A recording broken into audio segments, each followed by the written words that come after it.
Okay, Auckland Transport, Caroline. Great, kia ora everybody. It's been quite entertaining this afternoon. Actually, I've been really enjoying the discussions with the community, so thank you for that. In front of you is the Auckland Transport update for June 2020. I will take the report as read, and I'm also happy to answer any questions in relation to the report. But before I do, I just want to update you on Queen Street, as this was not in the report as we were doing our investigation, and did not have an outcome at the time the report was due. So what we are looking at doing is we will be removing some of the flexi poles south of Wyndham Street, as this is the busiest area of Queen Street, and that's due to happen within the next few days, as I understand it, and the remaining elements will become the focus of the Queen Street pilot, with the intention to have upgraded and adjusted via the co-design process within the next 3 months. So I'm going to be sending out comms regarding that to you in the next couple of days, and there will be a press release going out to explain that further. Has anybody got any questions about the report? Thank you, Caroline. I'm sorry we didn't get to meet in person, but we hopefully shall do. So I have a question about Queen Street.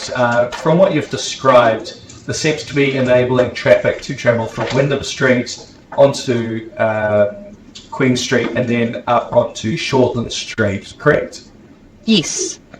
And then on the other sections of Queen Street, there will remain only 2 lanes. Correct. Okay.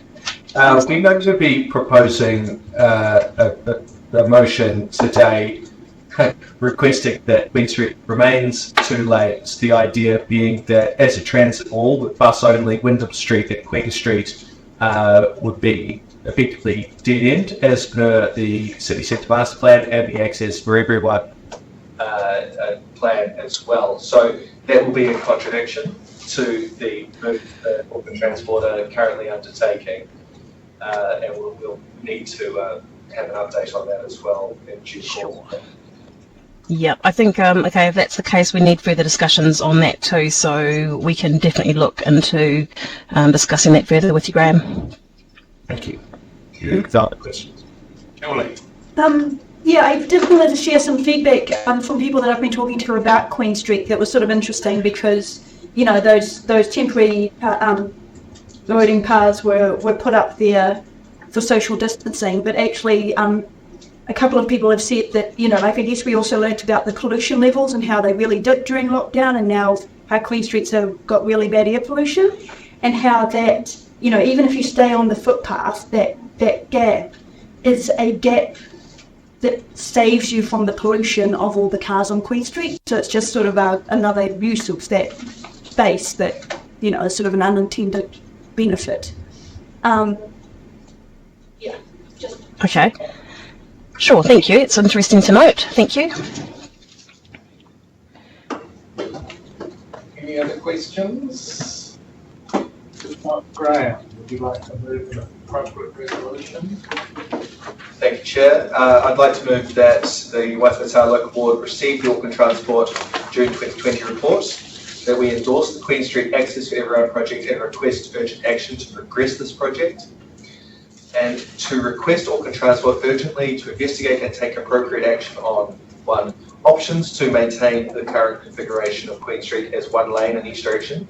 2. To restrict access for private vehicles from Queen Street between Custom Street and Merrill Drive, including the closure of the intersections of Shortland Street and Wyndham Street. 3. To change the existing local business bays on Queen Street to loading bays. 4. To restrict access for commercial traffic using loading bays between 11 a.m. and 6 p.m, i.e. Vehicles will be able to load before 11 in the morning and after 6 p.m. on Queen Street when foot traffic is at a lower level. Okay, thank you. Okay, so you've spoken. Is there a seconder for that resolution? Yes, Julie is seconded. Do you want to speak to it, Julie? No, just to say that I'm very much in favour. But probably biased as a Queen Street resident. Any other discussion? Yes, Adriana. Thank you. Now, I am concerned about accessibility and disabled parking, and Graham has suggested me to seek an amendment to that item, which says along the lines that ensure that there is disability or accessibility sites on the side streets of Queen Street. Knowing that part of the city centre master plan is to pedestrianize Queen Street and get light rail going in, so I'm fully supportive of that. But obviously there is people who need to access certain shops and they need to be dropped off or they need to park somewhere closer due to their disabilities. So you're suggesting adding a 5, ensuring the retention of adequate disability parking in side streets off Queen Street. And as a disability person, I'm sorry I'm not supposed to speak to this, but I'd suggest you just put disability parking and don't specify the where until they decide.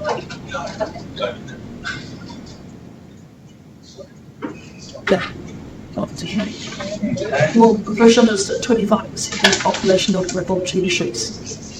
Sorry, ensuring, just check this, ensuring the retention of adequate disability parking in side streets off Queen Street. It might need to be retention or addition. Sorry? It might need to be retention or addition of adequate. Okay. Retention or addition of adequate disability parking in side streets. Ensuring provision. Yeah, sounds good. Yeah. You want the word provision in there after parking? Instead of retention or addition, Yeah. ensuring the provision of adequate disability parking. Oh, yeah. Provision. Okay, and the mover and second happy to accept that as a Thank you. Inclusive to everyone. Okay. Any further amendments, speeches, questions, contributions? If not, I'll put it in that form. All those in favour will say aye. Aye. Contrary, no. It's carried. Right. Item 15, Waitemata quick response round 2.